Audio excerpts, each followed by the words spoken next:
Hello to everyone, again welcome on my YouTube channel तेरा मेरा maths. जैसे कि आप सभी को पता है कि HPTGT का जो एग्ज़ाम है वो निकल चुका है, तो हर एस्पिरेंट इसमें अब जुटा हुआ है अपनी तैयारी करने के लिए।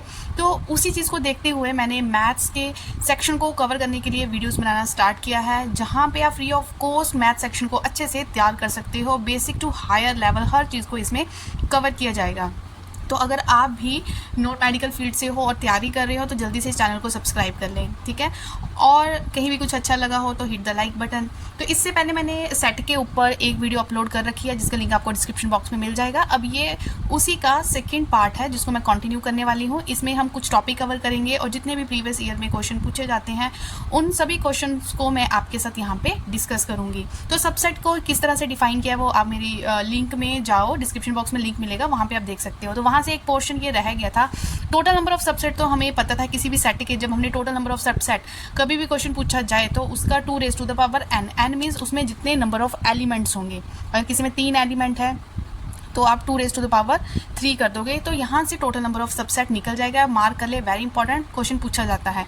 अगर क्वेश्चन में इस तरह से थोड़ा सा चेंज करके पूछ लिया जाए कि total number of non empty subset, किसी सेट के आपने नॉन एम्प्टी सबसेट बताने हैं, तो उसका फॉर्मूला बन जाएगा 2 raise to the power n minus 1। अब आप पूछोगे माइनस 1 क्यों? क्योंकि मैंने पिछली वीडियो में डिस्कस किया कि जो फाई होता है वो क्या होता है, हर सेट का क्या होता है, सबसेट होता है।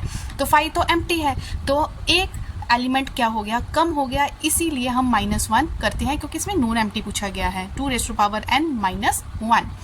अब नेक्स्ट डेफिनेशन है हमारे पास प्रॉपर सबसेट। सबसेट तो हमें पता है, अब प्रॉपर सबसेट हम किसे कहेंगे? अगर एग्जांपल से समझते हैं, अगर मेरे पास एक कोई सेट है जिसमें एलिमेंट्स है 1, 2 एंड 3 और बी कोई सेट है उसमें एलिमेंट्स ये लिखे हुए हैं।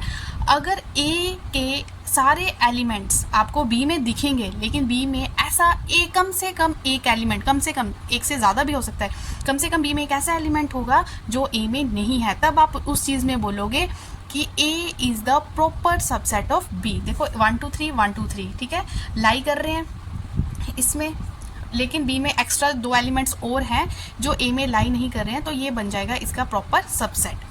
तो नेक्स्ट आप नोट कर लें, total number of proper subset. जब कभी भी आपसे प्रॉपर सबसेट पूछ लिया जाए तो सेम फॉर्मूला बनेगा नॉन एम्प्टी सबसेट की तरह, ठीक है। नॉन एम्प्टी सबसेट करके भी पूछ लिया या total number of proper subset पूछ लिया जाए तो नॉन एम्प्टी सबसेट की तरह ही फॉर्मूला बनेगा। इसको अच्छे से आप क्या कर लें, नोट डाउन कर लें।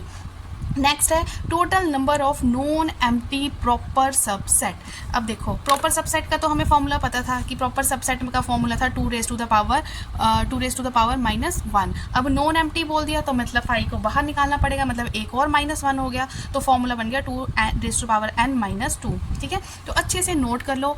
देखो एक मैं आपको अच्छे से रिवाइज कर लूँ क्योंकि मोस्ट ऑफ द स्टूडेंट इस चीज़ में क्या होते हैं, कन्फ्यूज़ होते हैं, ठीक है। आप नोट्स बनाते जाएँ। देखो कोई चीज़ अगर आपको फ्री ऑफ कॉस्ट मिल रही है तो उसका फ़ायदा ले। तो यही चीज़ें अगर आप पेड कोर्स लेते हो तो यही चीज़ें उसमें क्या की जाती है, डिस्कस की जाती है। टोटल नंबर ऑफ सबसेट पूछ लिया जाए 2 raise to the power n। अगर total number of non empty subset, तो दिमाग में रखना कि हमने 5 को बाहर निकालना है तो -1 कर दोगे। चाहे नॉन एम्प्टी सबसेट पूछ ले चाहे प्रॉपर सबसेट पूछ ले, तो दोनों का फॉर्मूला क्या है, सेम ही है। लेकिन प्रॉपर सबसेट तो पूछ रहे हैं लेकिन नॉन एम्प्टी करके पूछ रहे हैं तो उसमें से -1 कर दोगे तो ये फॉर्मूला हमारे पास बन जाएगा। आई होप ये चीज़ आपको अच्छे से क्लियर होगी। यहाँ पर आपको कोई भी रट्टा लगाने की ज़रूरत नहीं है। तो करते हैं नेक्स्ट टॉपिक।